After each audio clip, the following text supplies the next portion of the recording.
Cune was among the 19th century producers who helped define classic Rioja and was one of the first bodegas to bottle and export their wines. One of their earliest labels, dating to the 1920s, was called Imperial, and it remains a benchmark bottling for its pedigree and consistency. The 2004 Imperial Gran Reserva was Wine Spectator's Wine of the Year in 2013. It was the first, and so far, the only Spanish wine to claim that honor. Those of you who were here in 2014 had the pleasure of tasting that Wine of the Year with Victor Urrutia, the CEO of Cune.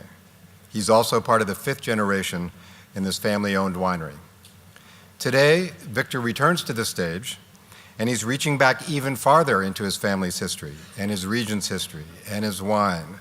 He will share with us the Cune Rioja Imperial Gran Reserva 1976. The wine was made in our winery in Aro, which is in the northernmost part of Rioja. It was vinified in the end of the summer of 1976. Now, our vineyards are in the northernmost part of Rioja, north of Aro. The influence and the climate is Atlantic. The better soils in Rioja, we refer to them as yellow earth. They're limestone, they have some alluvial pebbles in them. To me, this is textbook classic Rioja. It has the savoriness that comes with time, the tertiary aromas.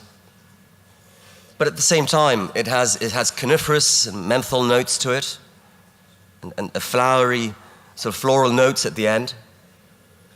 It's wonderfully complex. You could sense the alcohol. It's 13%, okay? Not more than that. And that is fine by my books. Imperial, historically, is going to be between 13 and 14%. If this wine is anything, it's balanced. The fruit is contained. It has acidity. It needs acidity. Wine cannot age for so long without acidity. I wonder for many wines made nowadays that are very flattering but have no acidity, over time, that doesn't work. It's delicate, but at the same time, I find it indomitable. I think this is a delicious wine. And to quote the late, great Johnny Cash, there's some stuff here I'm very proud of. Now, why did we choose 1976? 76 was a very, very hot year. By all accounts, the striking thing here is, after a boiling hot summer, this wine should be dead. But in fact, it's the exact opposite. It's very much alive. It's ready for drinking. It's practically begging for some roast lamb.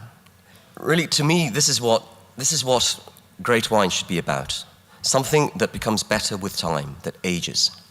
Again, another cliche. People ask us, hey, this wine that I'm drinking now, what's it going to be like in a few years? And people say, it's good now, but it'd be better in a few years. Well, this is the proof. This is an example of what really happens to great wine over time. It becomes something higher, something more elevated, something ethereal. And really, this is what it's about. Yeah? In Spain, historically, we've had a bit of a complex about our wines, that they weren't as good as the best that you could find in Bordeaux or in Burgundy. But I think great Spanish wine is in exactly the same league as the very best that can be made in the fine wine regions of the world. And I think this goes a long way towards showing that. It's important to say, all these wines, all the wines that have been served today, they're all on original corks, okay? We never replace corks. Many people do it. We think the genie should come out of the bottle when you're drinking it. And it's been in a bottle for nearly 40 years, and it's something special. We don't want to play around with that in the lab beforehand. We only make Imperial in years that we consider to be very good or excellent. 1976, in fact, was classified by the appellation as good, which, as some of you may know, is a euphemism in Spain for actually not very good, okay? But I'm glad to have proven the appellation wrong with this wine. When you see our wines, you see Imperial, or other wines, what you will see is the Spanish flag. You won't see any fancy aristocratic shield, which we don't have. You won't see one great man's signature saying, this is what I did, this is my work. What you see is the work of a family, inconspicuously, over the centuries and over the generations, doing our very best to represent our country.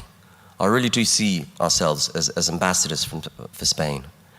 And I really do strongly believe that Cune Imperial is the wine from Spain.